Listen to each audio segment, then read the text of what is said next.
welcome. We're so glad that you are here with us today. Thank you for being here. I am Erin. I'm pastor at Malibu United Methodist Church, and we are honored to partner with Ann and with all of you for this Tales by the Sea. Just one or two housekeeping items.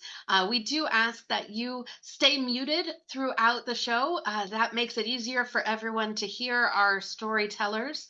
Otherwise, we sometimes get your background dogs and friends and other things happening. So, please, yes, as well. So we also have disabled the chat for the time being during the show, simply because we get pop-up notifications when chats happen, and that can be distracting for our tellers as well. But we do know that you want to express your appreciation, sometimes ask them questions, send your love, and so at the end of the show, we will enable the chat feature and invite you for your reflections, your questions, and your thanks for them. We also are recording this Tales by the Sea, and we will be able to let you know afterwards how you might access it in the future. I don't know about you. I like to go back a lot of times and re-listen to some of the stories and enjoy it all a second time. So I'm going to turn it over to Anne, and I hope you have a wonderful time this evening. Hello, everybody. The ghosts of the past, it's because of Memorial Day. And I do wonder why certain memories pop up. Like, why do I remember going up the stairs in my grandpa's cottage in Indiana? Why would I remember that? Interesting how memories are connected to other memories, and some of them haunt you, some of them uplift you. But it's fascinating to take a look at this. So I thank all the tellers who have been willing to take a look at these memories and share them with us. It means a lot. So we're going to start with, the only thing better than this actually would be to be doing it in person. So hopefully we get back to that.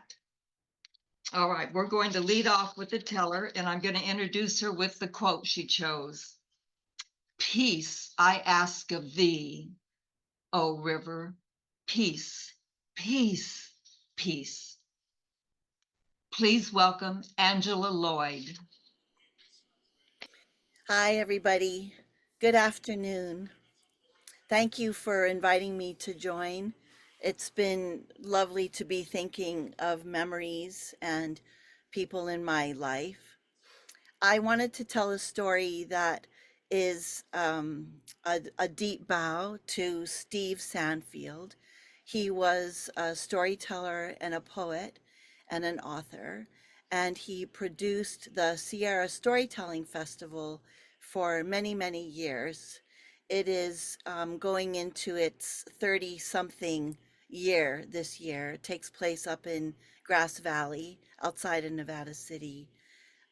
He very proudly said that when he was part of the design team for the stage outside the North Columbia Schoolhouse Cultural Center, he was part of that team, and they designed a gorgeous platform stage with pine trees reaching their backs straight up behind the stage, and people sit together outside under beautiful recycled sails from sailboats that provide shade, and they have logs for seats up to 800 people in this outdoor amphitheater, and audiences bring chairs and they straddle the logs with their chairs and pillows and blankets, and it's a really loving, wonderful festival. And it was for many years, starting in the mid 80s, a pilgrimage for myself and several friends. We would all drive up together from Los Angeles and arrive in Friday afternoon. And Steve Sanfield would always be in a white coat, and inevitably there was an ink stain in the pocket of the white coat because he always kept a fountain pen in his pocket. He was a mentor to many of us, and this is a story that that has his haiku folded into it, and it's a bow to him. In 1999, the National Storytelling Conference was held in San Diego, at the University of San Diego campus. And a big event was the Saturday night contra dance with a live band and some of our storyteller friends who also happened to be dance callers calling. And I had been attending contra dances and also been a storyteller at a contra dance week for families where that was the primary activity of the day and the evening for 7 days. So I was thrilled that we were going to have a contra dance at the storytelling conference. The first dance, my partner was a storyteller who also happened to be a flamenco dancer. He was from Colorado. And when we got to the end of the first dance where there's just music playing and you could swing your partner or do-si-do or stand and clap, I looked at him and I said, let's go around really fast. And I didn't wait for him to say, okay, or how many times. And around we went. And I think being a flamenco dancer, he thought I meant once. And after one swing, he let me go with great finesse. And I broke my fall with my right wrist, and I broke my wrist. And so lots of loving friends around. I was taken to the emergency room and had a very bulky plaster cast, well, a surgery actually, and a bulky plaster cast, a metal pin and a crossbar. And I was back on campus in time for the sing that we had the next morning that I was leading with about 14 musicians. And I was so grateful I didn't have to run that rehearsal the night before. So I was back at home in Victorville. I'd been forbidden to drive for 3 weeks. And so when it came time to go to my one summer job I had kept, I contacted the Senior Citizen Center in Covina and let them know I would not be playing my washboard, but I was bringing a tambourine. And I got a ride from my neighbor to the Greyhound bus station, which was just over the hill from my home in Victorville. Now, mind you, I'd been driving around anonymously in Los Angeles for years. And the idea of being told I couldn't drive was quite frightening initially, but I made it through. And on this day, when I went down to the Greyhound bus station, I had my wrist in a cast and I had one bag with my tambourine and my coffee cup and my cereal in a tall cup with a tall spoon and my collection of haiku that was written by Steve Sanfield. Now, I never left home without that collection of haiku. It was called American Zen by a guy who tried it. Did I tell you Leonard Cohen was a very close friend of his? That they'd spent time together at the Mount Baldy Zen Center? So I was at the bus station and I noticed there was no place to sit outside the bus station. And I'd never thought of it before or even needed to. And so I went right in the station, bought my ticket, and noticed there was a chair. And I picked it up and brought it outside with my good arm and sat down in it. And I was having my coffee and my cereal using my one good hand.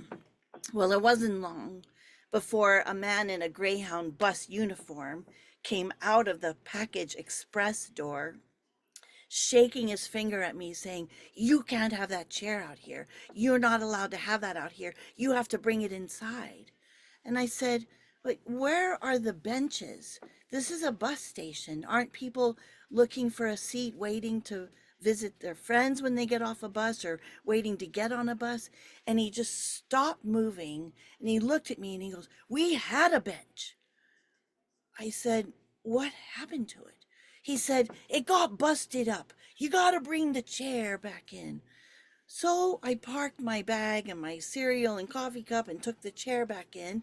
And I was back leaning against the wall with my coffee in my hand when out he came again from the door and he was waving something at me.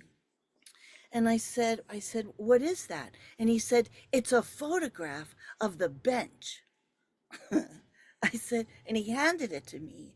And I thought, if we were having a lunar eclipse, I'd be able to look at it through the thumbtack hole in the center of the photograph at the top. There it was, a concrete foot bench with wooden base, wooden back. I said, "What happened to it?" He said, "It got busted up. Someone came with a sledgehammer and they busted it up." I gave him back his photograph. I said, "How long ago?" He said, 7 years. The Greyhound bus pulled up. The fellow ahead of me handed the bus driver his beer in a paper bag. And the bus driver said, "You won't be getting on this bus." And the man said, "Why?" And he said, "You're not allowed to drink on the bus." And the man took the bag, threw it behind him, and tried to get on. He said, "No, you can't get on the bus today." And as I got on the bus, I thought, when the next bus comes, mister, don't give the driver your beer. I found a good seat. And then as soon as I was seated, I got out my book of haiku. Now, I always left home with it because it's a lot of anxiety. Maybe it is for you too, leaving home. In fact, my storytelling colleagues say they don't pay us the big bucks for telling stories when we travel. They pay us big bucks so we'll leave home. So I had my book of haiku and I was reading Steve's and I was calming down. Here's one of them. Emptying the piss pot, looking at the moon, he pours it on himself. Another one. Remarkable. Failed my teacher, my lover, myself, all on the same day. I was reading the haiku. I was calming down. And as we got on our way, driving in the Greyhound bus, going down the Cajon Pass, down into Los Angeles, and eventually in Covina, I started thinking I should write a haiku for the bench. So I got out my pencil and a pad, and I'd been practicing my handwriting with my left hand. That's my non-dominant hand, and it was really quite fun. If you've never tried it, it's very entertaining. I got out my pencil and my pad, and I was writing with my hand, and it took a few minutes. But following Steve's guidance, which is when you're writing in English, you don't have to write in 5 syllables, 7 syllables, 5 syllables. In English, you just use as few words as possible. So here was the haiku for the bench. Busted bench. 7 years since, we still stand for it. The bus was making its way down the Cajon Pass, and after a while, the driver announced we were going to have a break in San Bernardino. And there I went. I thought, San Bernardino? I'm not going to San Bernardino. Why are we going to San Bernardino? It's the wrong direction. We're supposed to go west, not east, from Victorville. But nevertheless, we pulled into San Bernardino, and on the way, I decided I would use the restroom. And so when I made my way to the back of the bus and opened that very narrow door, the first thing I noticed were the small white packages that were open with aluminum inside, rather silvery. And after I used the restroom, I looked for the moist towelettes to wash my hands. And that's what all those open packages were. Empty, moist towelette packages. And mind you, I had moist towelettes in my bag because I don't leave home without those either. I cleaned my hands at my seat, but when we pulled into San Bernardino, I immediately got off the bus and approached a fellow in a Greyhound uniform, and I said, "Our bus needs moist towelettes." And the man looked at me and he said, "What?" And I said, "Our bus, we're out of moist towelettes." And he looked at me and he went, "No, we only have those in LA. We don't have them in San Bernardino." I said, what? And I turned and got back on the bus. Another bus pulled in next to us and parked. Did I tell you others had gotten off to get snacks and Doritos and Coca-Colas and things out of machines? Well, as the other bus pulled in, this fellow in the uniform, I noticed he got on the bus and then he got off of that bus and then he was outside my window and he was waving for me to come out. I got off the bus. I said, yes. He said, how many do you need? I said, 10. He said, 10. He had 2 fistfuls of moist towelettes. I said, 10. He goes, 1 for me and 9 for the bus. And he said, and he put a whole bunch of them in my hand. And then he started to turn and I said, wait, what are you going to do with those? The others in his other fist. And he went, those are for me. And I said, you work here. And he gave the other bunch to me. And I turned and I got on the bus and I held up my hands and I went, look, moist towelettes. Nobody on the bus was interested in moist towelettes.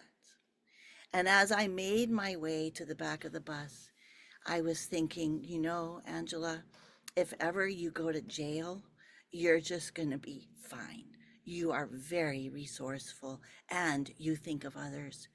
And as I made my way back to that narrow bathroom door, I noticed paperbacks and other things on people's seats who'd gotten off the bus. And there were all these moist towelette packages that had not been opened yet. People were stocking up. I got to the back, the bathroom. I smoothed them all flat. I loaded the stainless steel holder that was attached to the wall, and I got back to my seat. And then everybody else got back on, and our bus started up, and we made our way down the rest of the Cajon Pass. And so I was thinking, you know, Angela, again, you've been anonymous. You've been driving all over Los Angeles with everything just the way you like it in your private car. Your radio, moist towelettes, your music, your Kleenex, your instruments, whatever you like. You've had it all just the way you wanted. And now you're on public transportation and you have become a political activist. We made our way down the 15, turned, and I started working on a haiku for the moist towelettes. It took me a while, and my handwriting improved, and this is how it ended up. Leftists, where do we come from? Broken rights. Thank you.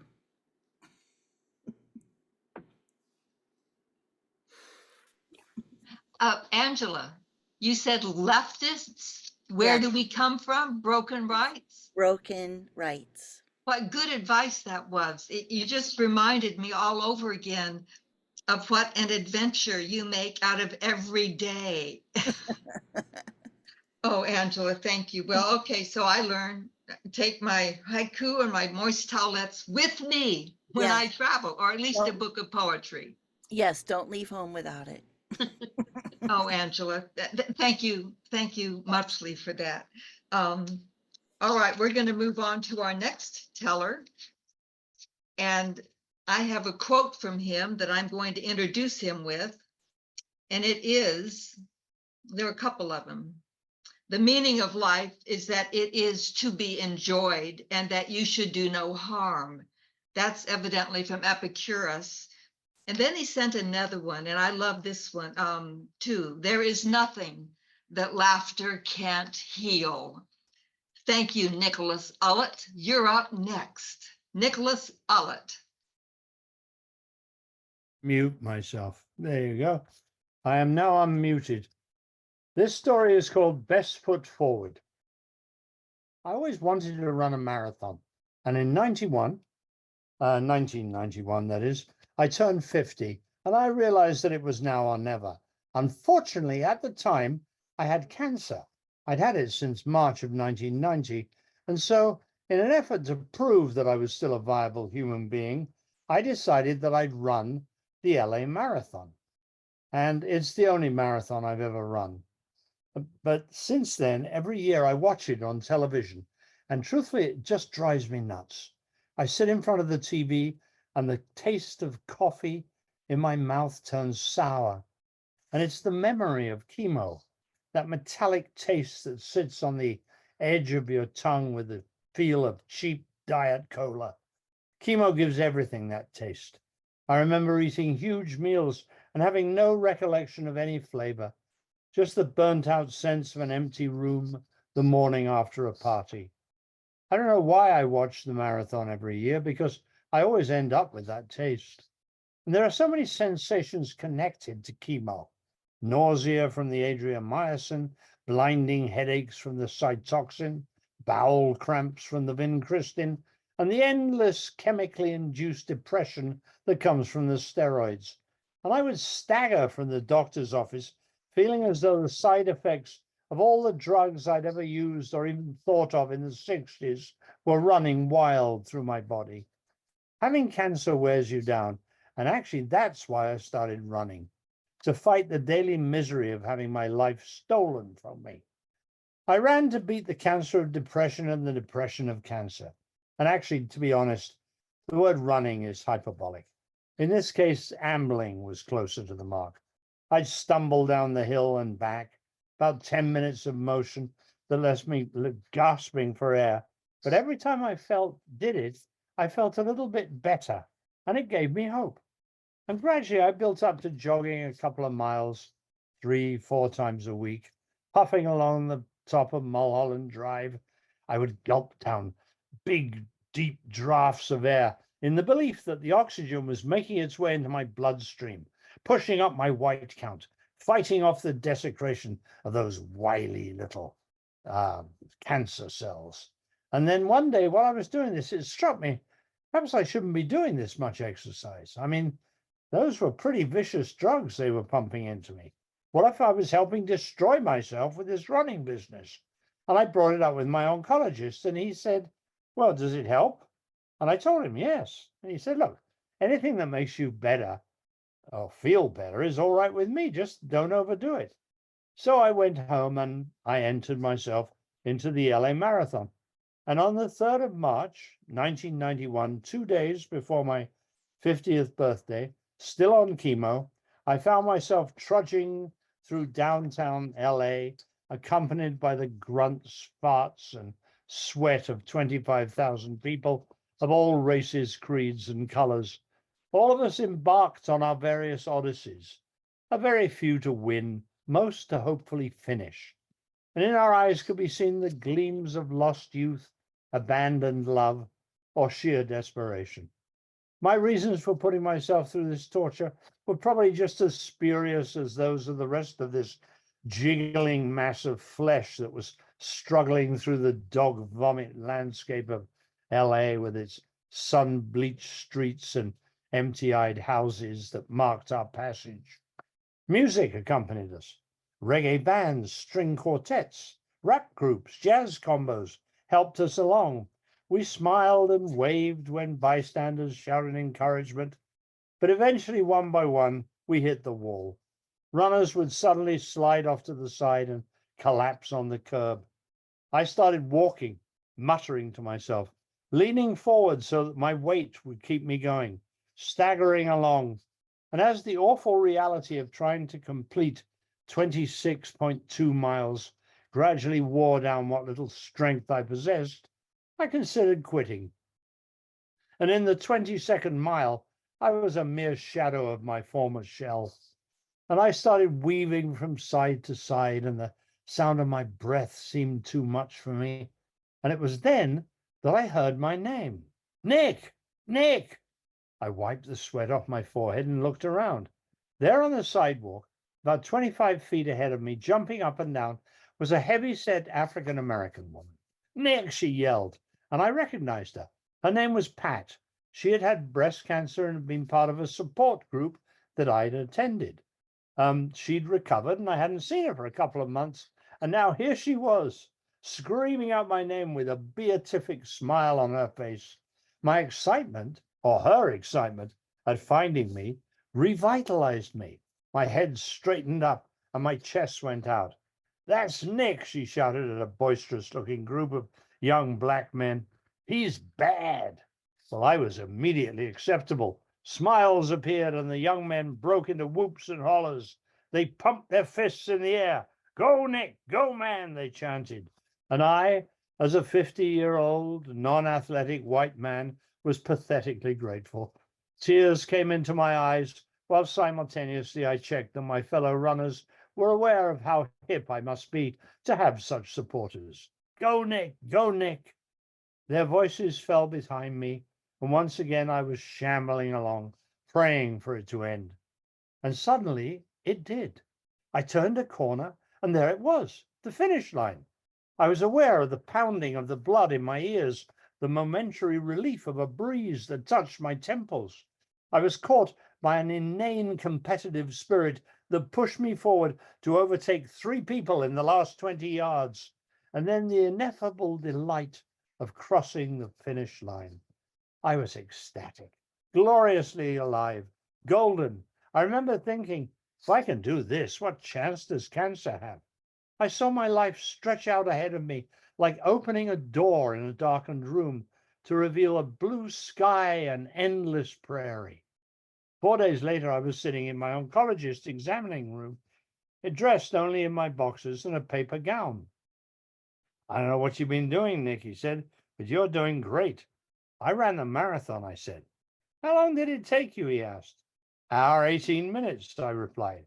"Come with me," he ordered, and still dressed in my paper gown, I was hustled along various corridors, and then he pushed open a door to reveal another doctor sitting behind a desk.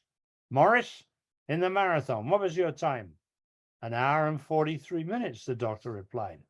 "My patient, an hour and 18. And we left. And as we were walking back along the corridors, I said to him, "You mentioned I was doing great, but how great?" I asked. "Good grief," he said, "I should have told you immediately. Remission. Nick, please forgive me. You're in remission. Monthly checkups from now on, but you're clean. You are in remission." In 1991, I ran a marathon on chemo. I ran for my life, and I won. Thanks.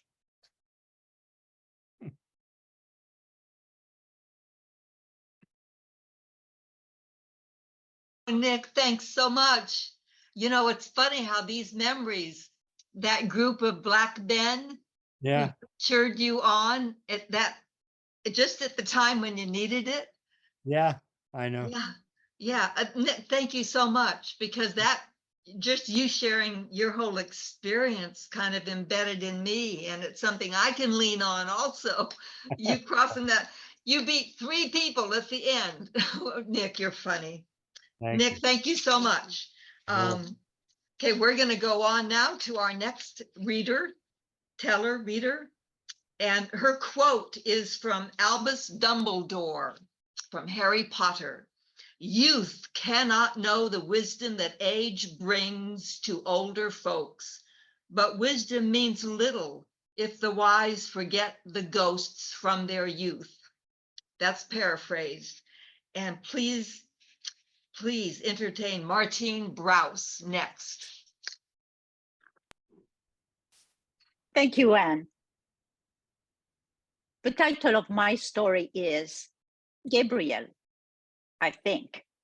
Have you ever wondered why one ghost of a past can suddenly appear out of the folds of time without wish or warning? This is the case for Gabriel. Although the more I try to remember something about him, the more I fail, as if the fates had decided that only my soul should know. But let's start at the start. 80-something, a hot summer. A long bus ride had brought me to a flimsy building in the middle of a Sinai desert. This was a newly opened border. There were few of us. My companion, a heavy backpack, a tiny budget, and 19 years of dreams of seeing her, Egypt.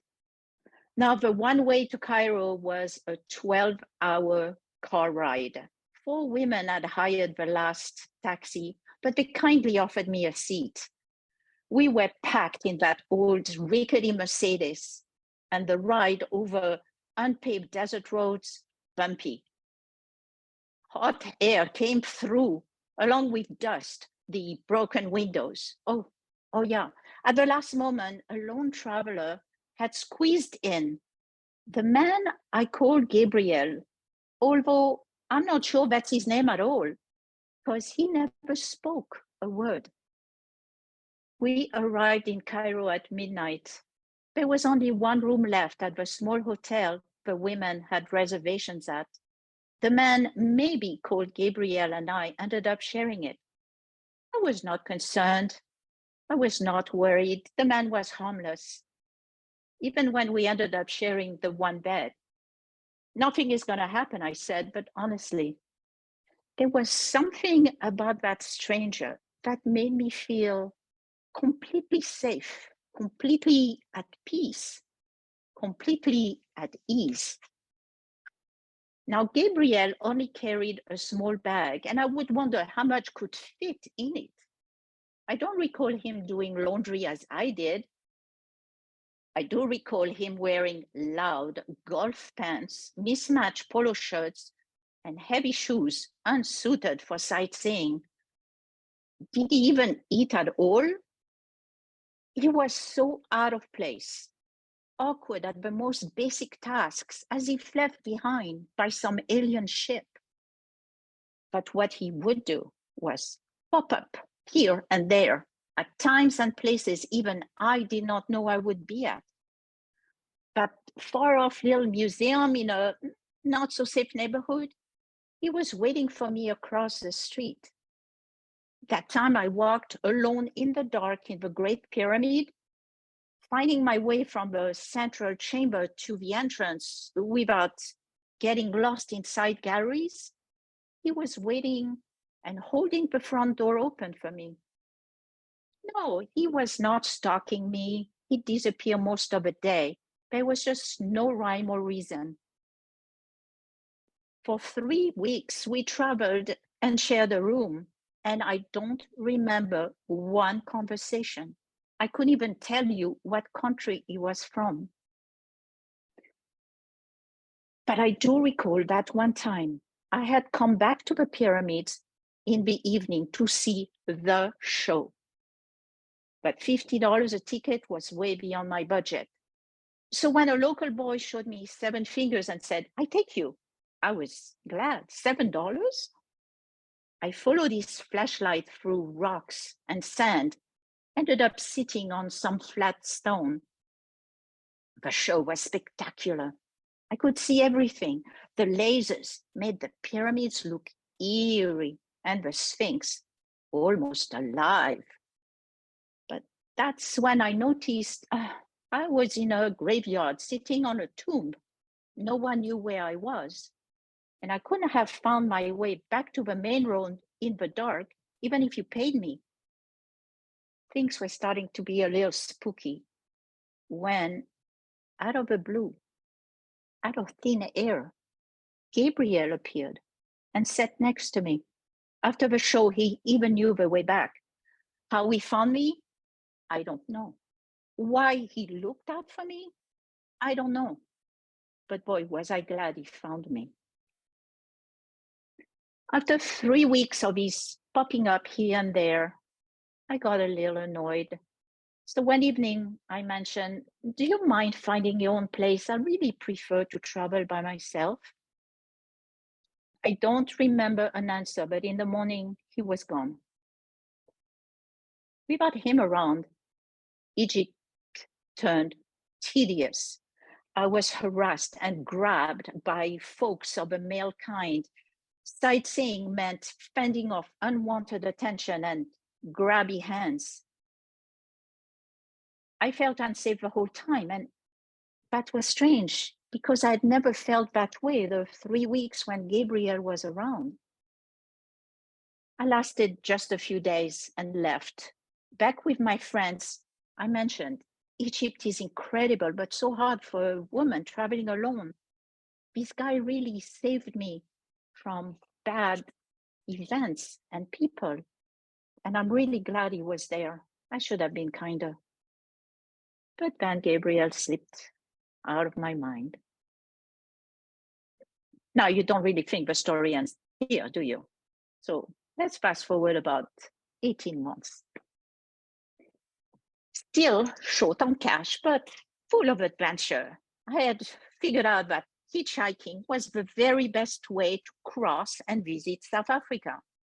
Folks of every kind of way of life gave me rides, sharing snacks, their favorite places, and always making sure I had a safe place to sleep. Except one time, I had been dropped off late in the day at a very famous but remote beach. Is there a hostel around here? I asked one of the last beachcombers leaving. No hotel here, and sleep on the beach at your own risk. Much crime around here. Left alone in the parking lot with night falling, options were either walk miles to the main road or I unfurled my sleeping bag among prickly bushes on the beach, making myself as small as I could. And when stars lit up the sky, I asked, please, keep me safe tonight. That's when a man appeared, set his sleeping bag next to mine.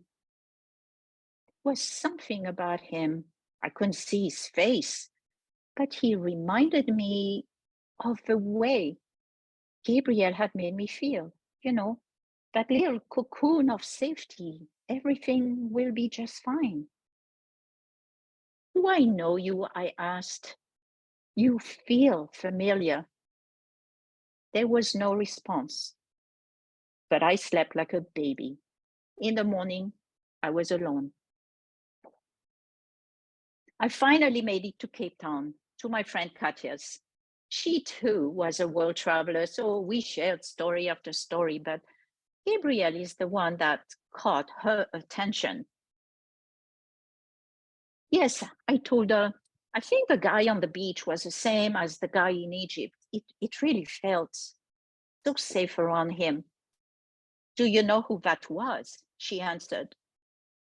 No, how should I? This was your guardian angel, you fool. He came down to earth to watch over you, and you treated him really badly. You made him sleep on the beach? Guardian angel, I said. Do those really exist? Of course they do. Why are they called guardian angels if all they did was just lounge around in heaven? She replied, with pity and exasperation. I was flabbergasted, but it explained a few things. Why he never spoke, why he was so awkward at doing simple things, and why he had such terrible fashion sense. That day, and many times since, I have sent Gabriel in the sky many thanks. Bad things could have happened, and I'm glad he was there when he was. But now, ever since that time, I've never met Gabriel again. Maybe I'm not that stupid anymore. Maybe the job was so hard he just quit. But speaking of ghosts or angels, I have come to recognize the feeling when one of them is around, you know, that feeling of being safe, of being held in a space of peace and relief. When one of them is around, it's almost as if you are embraced by a hug that feels like home. Do you ever feel that way? The knowing somehow, somewhere, that everything will be fine. That is what I call the Gabriel effect. For 3 weeks and 1 night, that's what I was gifted with. I may never know his name, and I sure have forgotten his face, but I will never forget how his presence made me feel. So if you feel that way, do send a thank or two, just in case. And if you have not, that is what I wish is gifted upon you every time you need it and are too stupid to know. Thank you.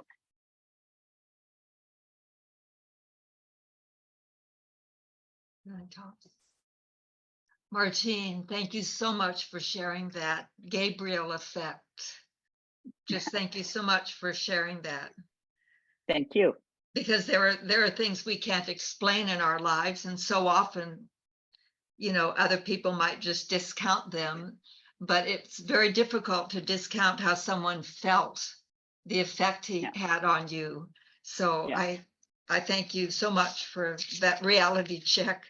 Oh, Martine. Okay, I'm going to introduce the next teller now with a quote he gave me by Mel Brooks. Let's have a merry journey and shout about how light is good and dark is not. What we should do is not future ourselves so much. We should now ourselves. Now thyself is more important than know thyself. Reason tells us to ignore the present and live in the future. So all we do is make plans. We think somewhere they're going to be green pastures. It's crazy. Heaven is nothing but a grand monumental instance of future. Listen, now is good. Now is wonderful. So we're going to now ourselves with Mike Lambert. Here he is. Thank you so much, Anne and Aaron, for putting this together. And hello, everybody, and happy Memorial Day. And boy, that Mel Brooks talks a lot. Okay, I think I'm going to call this Blanche Dubois and me. I do not believe in ghosts. I do not believe in invisible, disembodied spirits who hang out in the attics of old, musty, rundown houses and carry grudges for all eternity and get off on making random loud noises to scare the hell out of poor, innocent, unsuspecting human beings because they have unresolved issues. I have unresolved issues, and I've never pushed anyone's 9-foot sofa across the room in the middle of the night just to express myself. Well, there was one time in Rancho Cucamonga, but that was only a love seat, and he had it coming. I do believe in projection, and I do believe in unhealed psychic and emotional wounds. And I do believe that one of the great fringe benefits of living as a human animal on the planet Earth is this crazy and beautiful capacity our brains have to believe in things that are not real. Not because we're crazy or feeble-minded or superstitious, but because our species has discovered that there are certain wounds to the human spirit that cannot be healed in any other way than to believe in ghosts. Including, of course, the greatest ghost of all, the Elvis of ghosts, the king. You know who I mean. Well, I don't believe in him either. And I'm damn proud of it. I had an atheist friend in high school named Leslie McCandless, and she used to say that, and I did believe in God then, she used to say that people who believed in God were intellectually and emotionally weak. I don't think that's right. I've seen for myself plenty of folks who believe in God just because of the opposite, just because of their strength and courage in the face of unspeakable adversity. Gandhi, Martin Luther King Jr., Pee Wee Herman. Oh, sorry, I didn't mean to say Pee Wee Herman. I meant to say Mother Teresa. I always mix them up. I myself spent the first 15 years of my life trying desperately to understand and believe in the God that was presented to me by the Christian Science church in which I grew up. It was important for me to do this. The stakes were high, because if I could understand deep down exactly who and what God was, Mary Baker Eddy herself assured me that I would have the power to heal.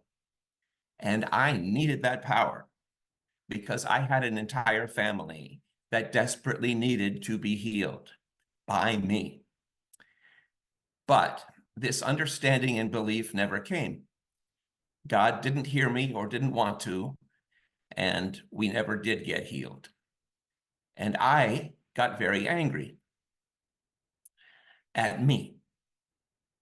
And in order to let God and my family off the hook, which I had to do because I was a card-carrying good boy, I started telling myself a story, a ghost story, about a monster named Mike, an ugly monster, a grotesque monster, a monster that no one wanted to know. And by 10th grade, that story was written in stone, and the haunting was unending, and life started to look pretty bleak. One of my favorite lines in all of literature is from A Streetcar Named Desire by Tennessee Williams. Blanche Dubois, the heroine of this story, having found herself rejected, ridiculed, shamed, and in the depths of despair, has run pretty much out of options. And in that stark desperation, all of a sudden, she meets a man named Mitch, and he is kind to her. And her shattered heart is suddenly filled with hope. And she says to herself, sometimes there's God, so quickly. And that's what happened to me at age 15 when I was in my own dark place. Only for me, it wasn't Mitch. It was a man I saw on television as I sat all alone on Halloween night in my mom's house, watching a documentary on Channel 28, known today as PBS.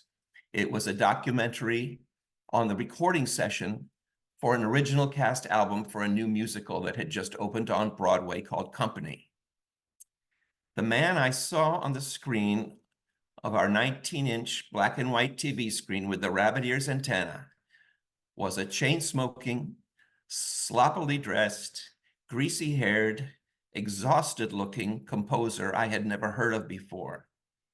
His music and his lyrics, song after song as they were sung by these actors making this recording, the words just sparkled and glimmered. I had never heard anything like them, and they illuminated a dark corner of my 15-year-old heart that I did not know was there. He, with his greasy, messy smokiness, was the most beautiful man I had ever seen. His name was Stephen Sondheim, and I watched him, and I knew then and there that someday I would stalk this man. I bought that record the next day, and over the next several weeks, I literally wore out the grooves in the vinyl listening to it. I sent him a fan letter, a thank you letter, really, because his work had healed me to some extent. I addressed it to the Alvin Theater in New York City, sure that he wouldn't get it, or if he did, he would ignore it, but hoping that he might get it. And a week later, a letter showed up in my mailbox in Sherman Oaks with a return address of East 49th Street, New York City. I opened it and read it. He heard me.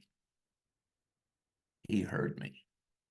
And there was God so quickly. I'd like to say that that letter changed my life forever. It didn't.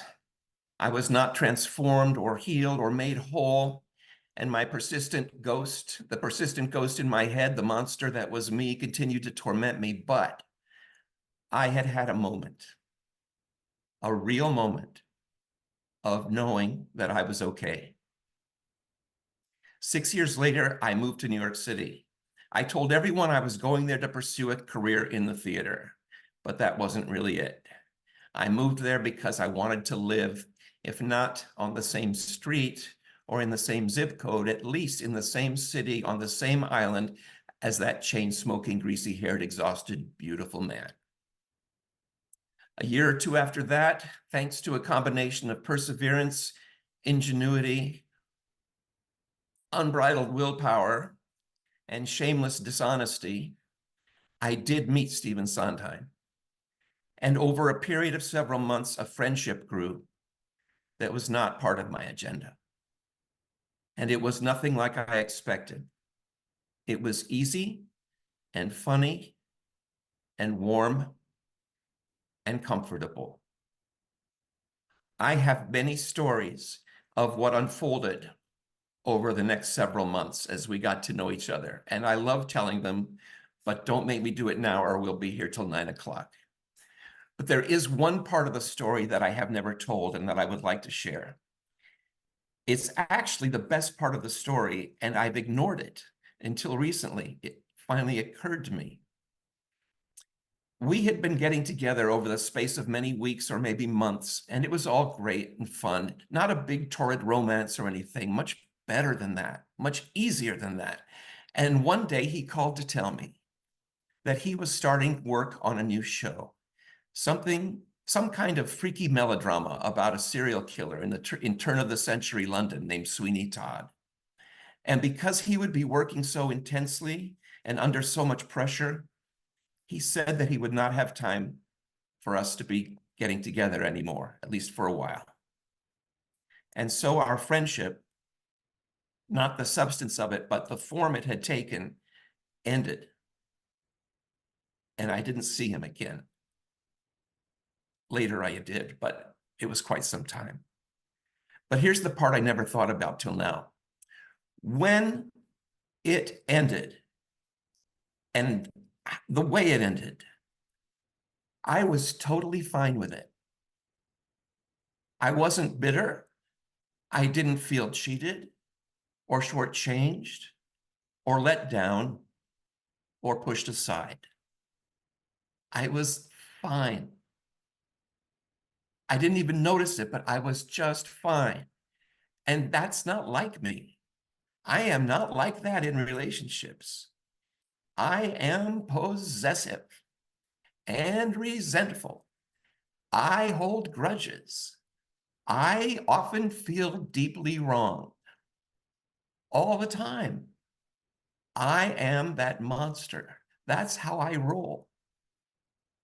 But this time, I felt whole, full, satisfied, and effortlessly grateful. It was like I was someone else entirely. And I didn't even notice it at the time. And I love that because it shows me that whether I'm aware of it or not, there's a part of me that is capable of giving and receiving and enjoying real connection in an easy, friendly way. And to me, that's just another word for love. Without rancor or expectation or a need to experience old hurts and wrongs that live on in me, those are just ghosts. So I guess I do believe in ghosts after all, but I still don't believe in God. But sometimes, and don't tell anyone because it will wreck my image, sometimes I like to pretend that I do believe in God, just for exercise. And when I do, I like to picture gospel singer Patti LaBelle as God. Because for my money, she is one of, if not the most loving beings on the whole planet. She is an indisputable diva in the best sense of the word, as in divine, as in godlike. And sometimes I pretend that my life has ended and I'm standing on the doorstep of heaven, not sure what to expect. And Patti LaBelle is waiting for me there, looking fabulous, of course. And she looks at me and she smiles and she says, "So, Michael," she calls me Michael. "Michael, how was everything? How was your life? Did you have a good time?" And I say, "Oh, Miss Patti, I had a wonderful time. And I have to thank you for it, all of it. But I also have to tell you that whole Stephen Sondheim thing you put together, well, that was just, I mean, you outdid yourself with that. That was incredible. You set everything up so perfectly. You put Stephen Sondheim in my path. You let me meet Stephen Sondheim, really meet him, know him, love him. That was incredible. And I look at her, and she's smiling so hard that it almost looks like she's crying. And she says, "Oh, Michael, I didn't put him there so that you could meet him." And I say, "Well, why then?" And she says, "I put him there so you could meet you."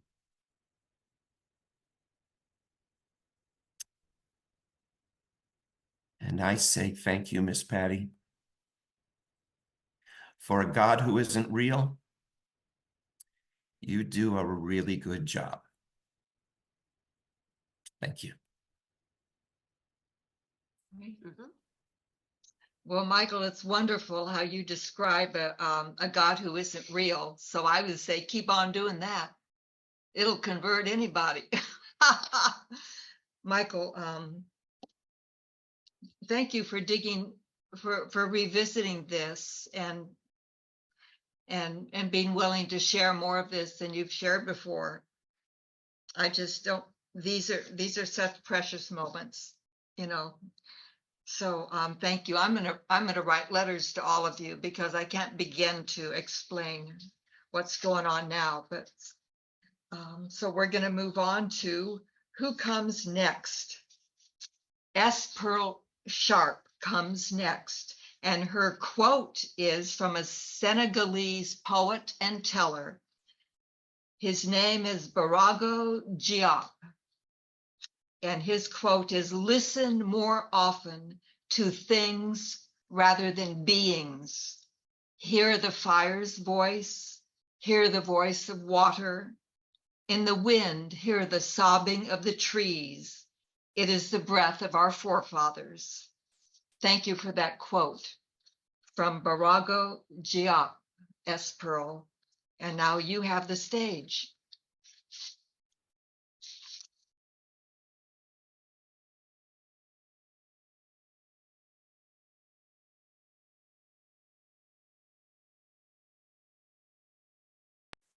We can't hear you. And as Pearl, I'm just going to ask you to unmute if you could.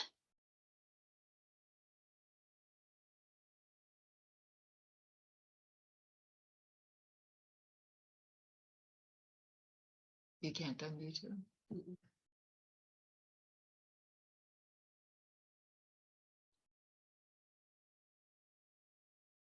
As Pearl, if you could hit unmute for us, are you able to do that?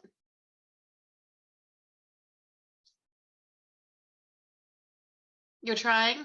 Bottom left corner, the little microphone. Could you unmute everybody? The whole audience? Now is it unmuted? Oh, now it is. Yes, you are good to go. Thank you. Thank you. I've got a sign here. My story is called The Sound of Ghosts, and I would like to introduce you to two of my favorite ghosts. Arnold. Arnold was an artistic force of nature, always creating as a writer, director, producer, actor, and never giving up. He approached his craft with the energy of an obsessed spirit. Arnold, my friend Arabella, and I became a tight trio, helping each other prepare for auditions, tracking down the cheapest ticket prices for plays because Arnold wanted to see everything, and just really being there for each other. One January 15th, a few years before Dr. Martin Luther King Jr.'s birthday had become a national holiday, Arnold called us and said, "I was just listening to Dr. King. Let's play King all day long. I just have one album, but I'm going to wear it out today." I loved Arnold's idea. I had 2 albums of Dr. King's speeches, and I played them as much as I could that day. This became one of our trio's rituals. Each year, a few days before King's birthday, we would remind each other to play King. Our libraries expanded as more of King's work became available on CDs. Then Our trio was just two. Arnold had contracted AIDS and left us when he was just 34. Now, Arabella and I would exchange reminders. Don't forget to play Dr. King. Arnold's going to be listening. It didn't matter that King's voice was on TV. These moments were here, embraced by the soul of the ear, because that's how Arnold felt it. Now, one winter Saturday, I needed to hear some Aretha. You want some music to energize your house cleaning? Aretha Franklin is your girl. I put the album on the record player and nothing happened. I tried everything. The needle was good, the speakers were connected, the record was pristine, no damage, but nothing worked. I didn't have time to get it fixed, and my CD player had stopped working too, so that was that. A couple of months later, January 15th rolled up on me, and in one of those unfocused moments that we all have sometime, I went to my record player and placed one of King's albums on its spin table. Just as I lowered the needle onto the record, I remembered, the dang thing isn't working. But suddenly, the record was spinning, and King's voice was filling my nest. I was stunned. Arnold, you fixed the record player? Arnold, you fixed the record player. You want to hear some ML King today. Wow. And I just stood there in awe. A few days later, now that I knew that I could play my Aretha, I dropped the needle on one of her albums again and nothing happened. I thought, it's the album. So I randomly picked a different album and another. Nope. And you know what? That record player never worked again. I am not prepared for my godfather's question. A sociologist and professor, George is a deep thinker, a whiz at analyzing current events, and he has a delicious sense of humor. He is like a wise father and a teasing uncle rolled into one, so I called him Uncle Daddy. One day he shares with me that he has prostate cancer, advanced, and his question is, will you commit to taking my ashes to Gorée Island? Whew. Located off the coast of Dakar, Senegal, Gorée has been one of the two largest slave ports in West Africa. For more than 3 centuries, some 15 to 20 million captured Africans were held there, then put onto slave ships headed for the Americas and other parts of the world. So I can't follow Uncle Daddy's reasoning. Gorée, he responds. Gorée because I do not want to be left in these United States where our people have been treated so badly. Uncle Daddy is a local leader in the civil rights movement, so I take his choice to be his last act of protest. He is saying that we were taken, but we can still find our way back home. 7 years after that conversation, I entered the international terminal at JFK, holding a ticket to Dakar, Senegal. A few years earlier, I had begun filming a documentary about the present day residuals from the transatlantic slave trade, and I desperately wanted to film at a slave port in Africa. Apparently, the ancestors wanted this too, because they opened the path with 3 huge blessings. First, Uncle Daddy wants his ashes sprinkled exactly where I've been wanting to film. And he arranged everything we would need to cover the cost of the trip and more. Second, one of my extended family grandmothers had left me a cash gift in her will, which I had tucked away for the right moment. And this is that moment. I can now hire a film crew and rent equipment in Dakar. And third, actress CCH Pounder is already a part of the film. Her husband is a Senegalese filmmaker and an art curator, and the couple is building an art gallery in Dakar. He offers that space as my base and will hire my Senegalese crew and assist me in working with them as they speak French and Wolof. I also need him because, he reminds me, in this Muslim country, the men are not accustomed to taking orders from a woman director. So it is on. There is, at the airport, George's niece, Adrienne, a professor at Ohio State University, is waiting for me. She has George's ashes. I've got the raw footage for filming and all the other stuff that goes with it. And for the ritual, I brought a small brass bell that belonged to my mother. Another niece, Janet, is an airline stewardess and will arrive that night. Adrian and I check our bags and head to the security checkpoint. There is a little hiccup in our departure. Spirits do that, you know. They will test and tease you. The ashes are in a plain box of about 1 square foot, and they are heavy. Their density triggers the machine's alarms. Officials descend on us, and that's when Adrian realizes that the document that must accompany the ashes is in her checked luggage. We've been checked in for 2 hours. There's no way we can get that luggage out of luggage land now. We're at risk of missing our boarding time. After a half hour of wrangling with officials, including Adrian's offer to open the ashes and insert her hand in them, which no one wants her to do, gradually all the badge-wearing, walkie-talkie carrying folks quietly disappear. We find ourselves standing at the counter alone. Well, us and George. Adrian and I look at each other with an unspoken understanding. We just got permission from a higher authority that's having fun messing with folks today. Moving toward our gate, we burst into laughter. The next morning, the 3 of us take the ferry from the car to the nearby island of Gorée to find a location for the ashes ceremony. The following afternoon, we return to our perfect spot on the edge of a high hill overlooking this other side of the Atlantic Ocean. My film crew sets up on another hill that juts just beyond ours. They are sort of far away, so this is chance. I just have to trust them. When we're ready, I give them the roll film signal. Now, I need to take off my filmmaker hat, lock them out,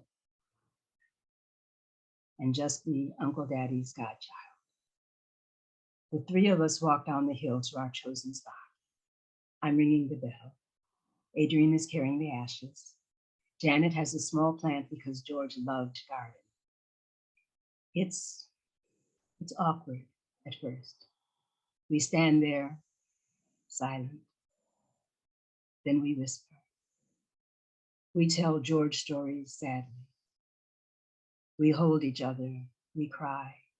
Okay, we boo-hoo big time. Then, when Adrian opens the box and we begin releasing the ashes, something shifts. We start remembering things about George that made us laugh.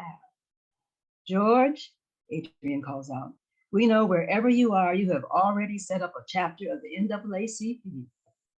And our laughter feels very right. But right when we stop walking, when I get home, I rush the film to the lab. 4 days later, I get to see it. I'm so nervous. It's 16 millimeters, so the picture and the sound are on separate reels. I sync the rolls and start to run the footage through the machine. I hear my bell ringing at the beginning of the ceremony. The footage is good. Everything worked.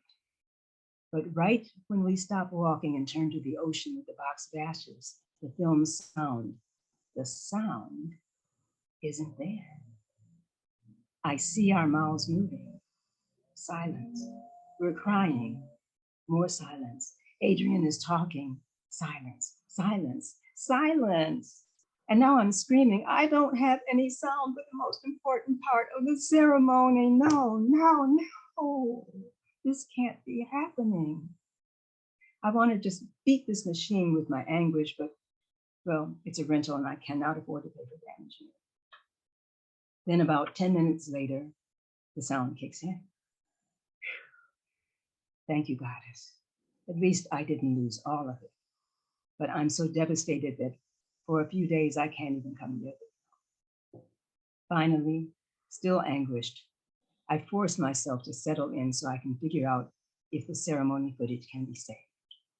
How do I replace or cover the missing sound? And that's when I see it. The sound went silent when the 3 of us were weeping, wounded, and wading in sadness. And it kicked back in as soon as we started making jokes and laughing and being joyful. Whoa, that was George. We thought we were sprinkling him, but it seems that he was sprinkling us with his wisdom. and so be it. Thank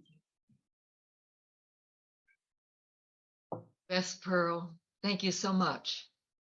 All these moments taken together that you all are sharing are such a gift for us. We have our last teller now, and he has a quote from Luis Alfaro. There are veterans, and then there are veterans. I can honestly say that Los Angeles theater is a much more accomplished and interesting place because Tony Abatemarco works in it. He's truly an essential artist of Los Angeles, and I'm so glad to have you here with us, Tony. And the stage is yours. Thanks so much, Anne. Thank you. All right. My story is an American kid in the 50s. I didn't mean to kill the lady. I didn't want her money. Money stinks, but I don't mind the smell. Peter Lorre. But this story is about numbers. It's less than 2,500 words. It's also a story about lotteries, winning them. I've only told it about 800,000 times, but not recently. So if you've heard it before, forgive me, but know that you are part of my most intimate circle of 800,000 people. And speaking of hundreds of thousands, I won the lottery. Or, as we who have been so afflicted like to say, yes, I am a lottery winner. You see that little glance toward heaven?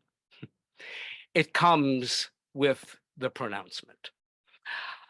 It all started in 1952. The legend in my family was that on the night my mother's water broke, the first nationally televised Jerry Lewis telethon to raise money in the fight against muscular dystrophy was airing, and my mom, in labor with her third and last child at 39 years old, didn't want to leave the TV set. I found the incentive to make her. I grew up in Flatbush in Brooklyn, for those of you who don't know or recognize it. And if you don't recognize Brooklyn, well, you're on your own. We always thought of ourselves as upwardly mobile Italian Americans, except that's not what we called it back then. Back then, if you were Italians in America of our class, you were either gavone or refined. Louis Prima was gavone. Arturo Toscanini was refined. Lou Costello, gavone. Fiorello LaGuardia, refined. We were Neapolitans with Florentine aspirations. Anyway, there were 6 of us. Mom, dad, brother, sister, my maternal grandmother, my mother's mother, me. 7 if you counted the TV set, which I did. When I was a kid, I had my own table and chair, tiny, right in front of the TV set, where I ate most of my meals and where I performed a running commentary for the rest of the family seated about the living room behind me, translating broadcasts and emulating the antics of more animated TV personalities. I didn't mean to kill the lady. I didn't want the money. Now, what was it about Peter Lorre that fascinated me and all my friends so much? The poppy eyes, the round face, the small frame. He looked like family. But what's with that German accent? I don't know why, but every kid I grew up with in the 50s invoked that voice of Peter Lorre. Rick, you must help me, Rick. My grandmother and me, well, we were TV companions. We watched wrestling together. We also slept together until I was 10. No, not in that way. Well, you need to know anyway that this story is not about going into that particular horrible thought of, reaching under Granny's nightie or anything horrible like that. No, we just shared a bed until my siblings left the house and I got my own room. But believe me, sharing a bed with a woman who eventually was 75 years old in it for 10 years, that shapes your consciousness. To this day, the scent of lilac powder flings open more doors in my memory than all the antioxidants in the world. So, collaging on, we've got Grandma now, we've got Peter Lorre, we've got Italians in Brooklyn, and we've got about 1,913 words left. Enough background. Let's get back to the lottery. It's 1986, first year of the California lottery. My partner, now my husband, Dan, and I have just bought our first house in LA the year before, 85. Now, remember the phrase handyman's special? Our little carriage house needed a lot of work. Example, in a rainstorm, buckets and pots and bowls everywhere catching the leaks from the roof. Okay, so my late sister Lana visits in March, same time as the Pope visits LA for the first time. And we talk about something. Wow, the lottery. They've just started it. What would you do if you won the lottery? It's an amusing game, fun for siblings who grow up with Florentine aspirations. Fun, period. Very American. And a little sad. Okay, she goes home. A month later, her husband, my brother-in-law Joe, her husband comes for a long weekend. He's going to a niece's wedding in Palos Verdes. My brother-in-law Joe, the handyman, in a tool belt, whose picture is next to the definition of handyman in the dictionary, does some handiwork for us beautifully. On the day he's leaving, pay attention, you are now entering the heart of this story.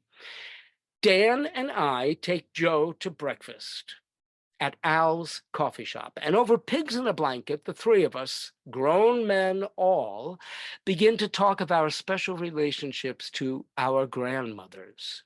Joe and Dan had just lost theirs, Nonna Maria Arminio and Catherine McLean, respectively, while mine had died 12 years prior. Elizabeth Rotuno was her name. Miss Flatbush of 1903. Really? A seamstress? She made Babe Ruth's uniforms. Really? Attention must be paid. Anyway, it was a very sweet, emotional moment we shared, tipping the hat to three strong gals who had each laid a powerful hand on the shoulder of her grandson. Somehow, the air at that coffee shop suddenly began to glow like someone had rubbed Vaseline on the lens. All right, enough sentiment. We had to get Joe to the airport, and I had to deposit a check in the bank that morning so my half of the mortgage wouldn't bounce. Dan and Joe went back to the house to pack, and I traipsed over to Wells Fargo, where upon completing my transaction, my new balance tallied $248.88. Woo! 24888. Wait, 2 times 4 equals 8, 3 eighths equal 24. It's kind of a perfect number. Kind of a number that vibrates on so many levels. 2 and 4 are not just numbers, they are prepositions. 2 and 4. I give to you. I yearn for her. Lovely. And 8. Well, we just ate. With this type of extrasensory thinking, with barely a minute to spare and my grandmother's hand on my shoulder, I decided on the spot to go buy a lottery ticket. I walked to 3 neighborhood places on my way home from the bank. The first 2 had sold out already. The third, Maggie's Donuts on a strip mall in the corner of 6th and Coronado, was my last hope. I was third in line. When I got to the counter, I asked for 1 lottery ticket, please. Little squeeze on my shoulder. No, make it 3. 3 grandmothers, 3 of us. Yeah, 3. $3, done. Walking briskly home, the guys back there waiting. A cloudy morning, June 3rd, 1986. 6th month, 3rd day, 1900. Oh, okay, stop. I begin to scratch and walk. First ticket, nothing. Now, remember I said it's the first year of the California lottery. And as an introductory offer to get things going, it's possible to win big with just a scratch off. And there's a game theme based on poker. 3 aces wins $100,000. Jokers are wild.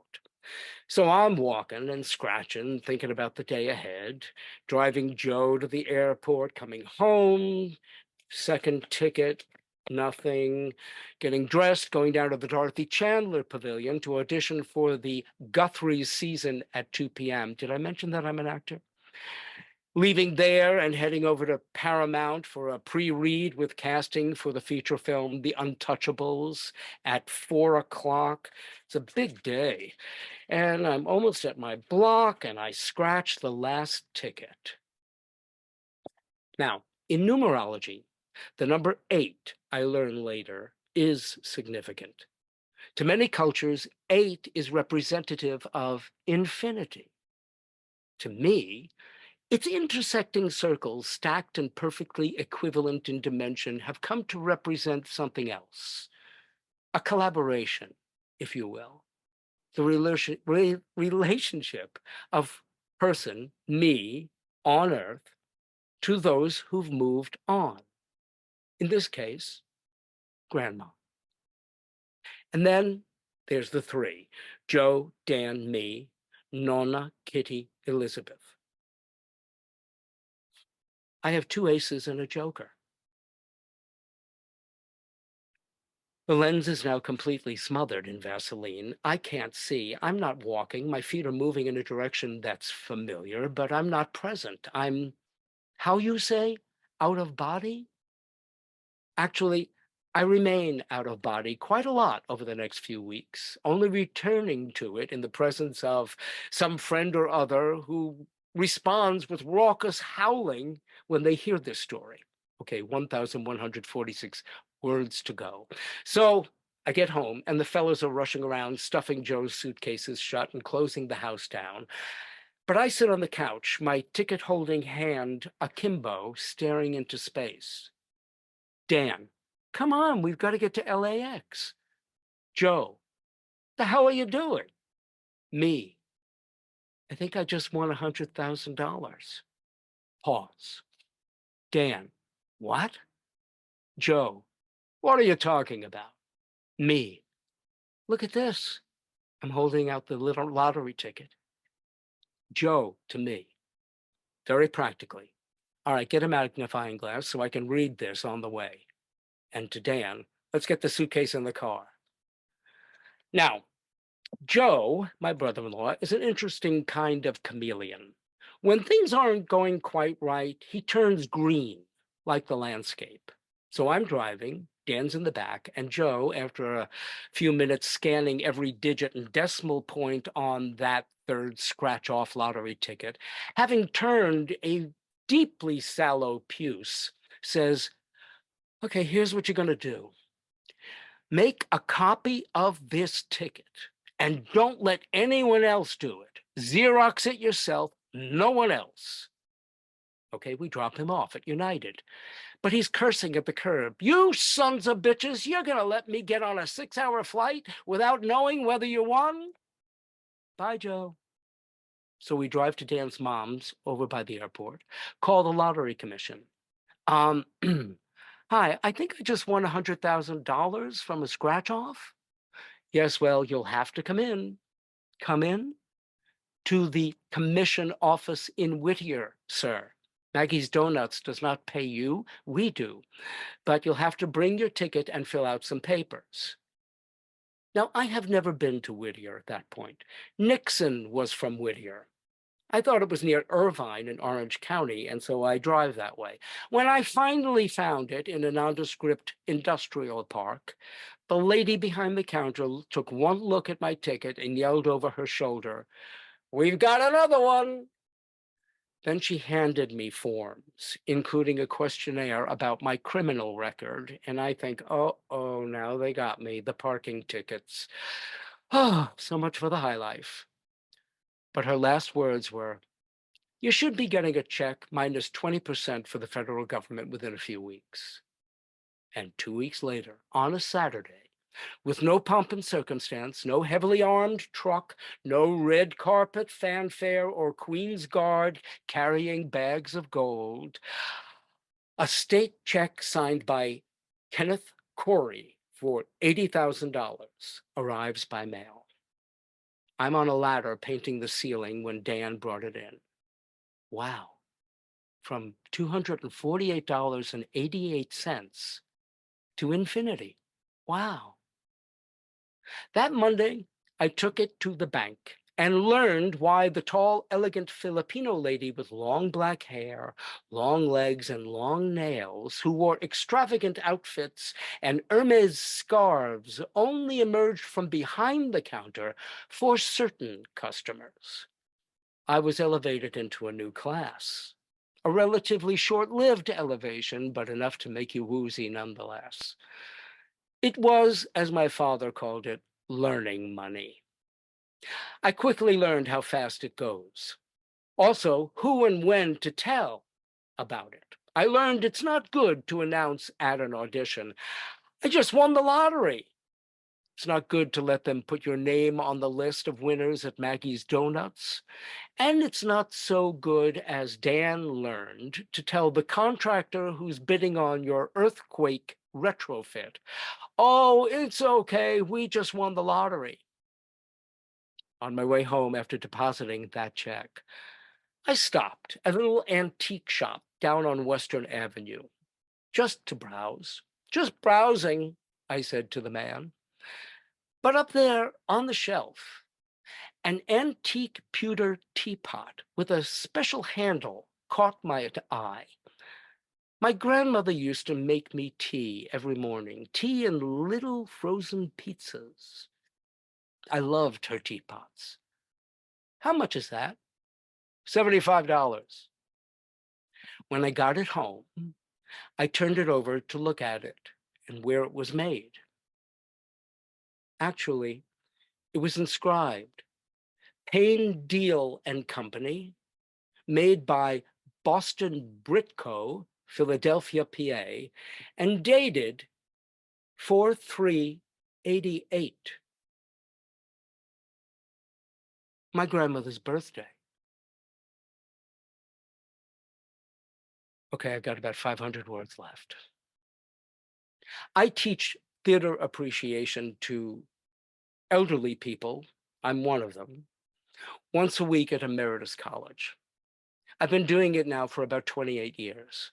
And though I accepted the job groaning, "I don't want to teach," it's been nothing but joy since day one. They give us back so much. There's even an endowment or two that have been left in some of the faculty's names. Enrollment's good. We're a good match, me and seniors. Hey, they're the last generation of people who grew up on the theater. With me, well, we began to be the TV kids, and with computers now, well, maybe with me, the TV kids have ended. Rick, don't let them take me, Rick. Oh yes, Peter Lorre. Why did I love him so much? He played con artists and murderers and sad refugees. What was the draw? What archetype of the outsider resonated in me watching this peculiar little actor in film after film on TV? Is there a Peter Lorre lurking somewhere in me? I got to be careful about that, of course. When times are tough, I don't want to be looking around wondering who might be able to lend a hand. especially among such distinguished company. I didn't mean to kill the lady. I don't want money. Money stinks, but I don't mind the smell. You see, I'm an American kid from the 50s. And when I first wrote this down, in his 50s, did I say in? Well, yes, in and from, 2 and 4, 3 and 8, and 8, and 8. We are now pulling up to the exquisitely random word count 2,288. May all your grandmothers hear your prayers, now and forever. Amen. Thank you. Yes. Go. Tony, thank you. You wrapped this whole thing up so beautifully. And I can tell you, Peter Lorre was, to me, he was creepy and smarmy. Of course. Maybe if I had been a guy, that would have been appealing. When you're a little kid, those kind of guys do have their appeal. Oh my goodness. Well, this has been quite, I can hardly wait to listen to this whole show again. You all have been just so wonderful to share what all you've shared with us. Thank you. Oh.